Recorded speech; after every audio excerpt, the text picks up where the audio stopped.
WLBT, 3 on your side. WLBT News starts now.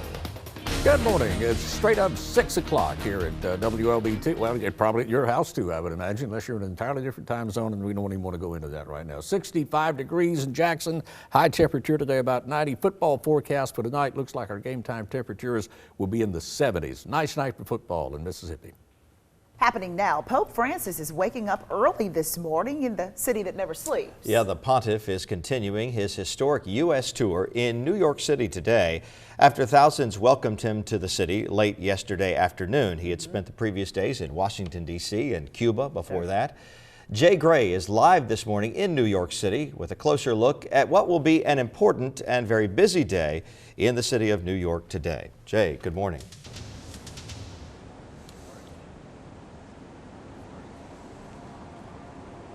Good morning. You know, in all, Pope Francis will spend just over 30 hours here in New York City. It's a jam-packed 30 hours, and a lot of that time, well, it'll be spent doing what he seems to enjoy the most, greeting the faithful face-to-face.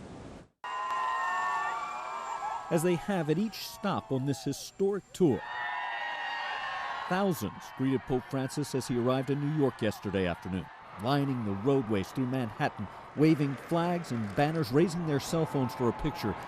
Many waiting hours just for a glimpse of the Holy Father. His first and only stop late Thursday, St. Patrick's Cathedral, where he took part in Vespers or evening prayers. Thank you for stopping by. Come back soon. Torna presto. The Pope's day in New York City will be a full one today, beginning with an address to the General Assembly at the United Nations, where he's expected to touch on the environment, the sanctity of life, peace, and an open dialogue among leaders, all issues he's discussed throughout this tour. Next, he will visit the 9/11 Memorial, Museum, and World Trade Center site for a multi-denominational service.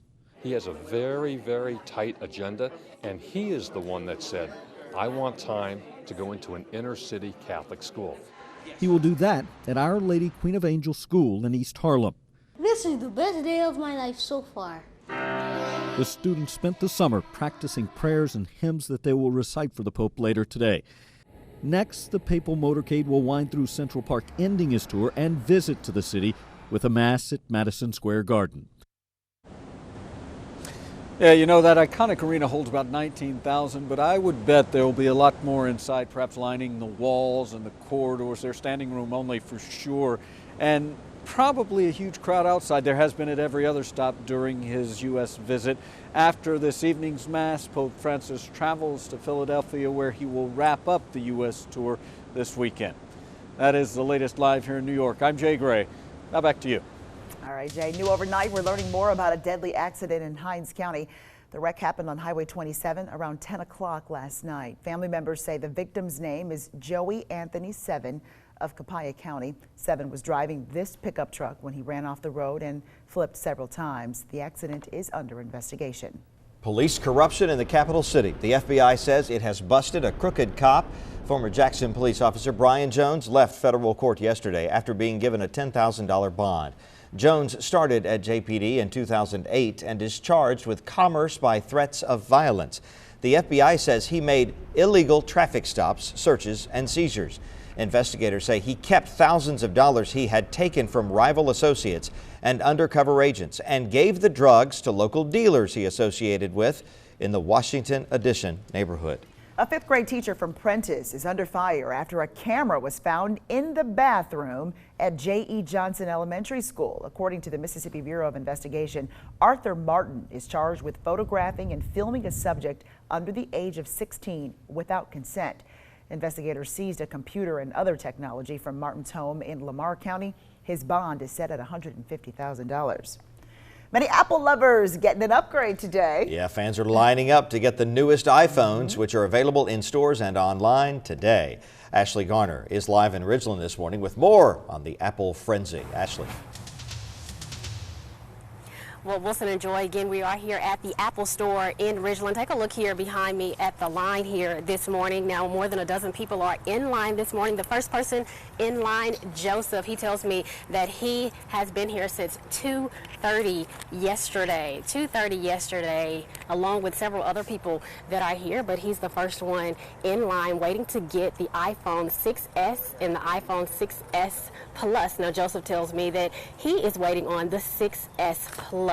Several people again here in the line this morning waiting to get Apple's latest gadget. Again, it's the 6S and the 6S Plus, but they won't have to wait much longer. The doors open here at 8 o'clock this morning. Now, pre-orders for the new iPhones began earlier this month. The new iPhone models are the same in appearance as the previous, but they include new software features, including 3D touch, and there's a new color, rose gold. Pricing for the iPhone 6S starts at $199 with a 2-year contract. And again, take a look at this line here this morning.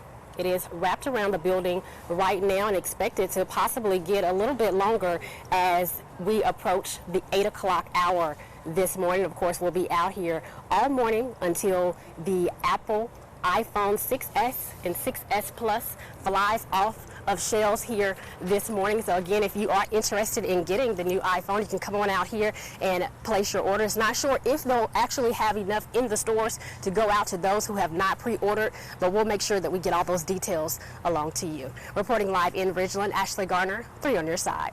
A line at the Apple Store. How about that? Well, if you're ready for a new phone, get ready for the monthly bill.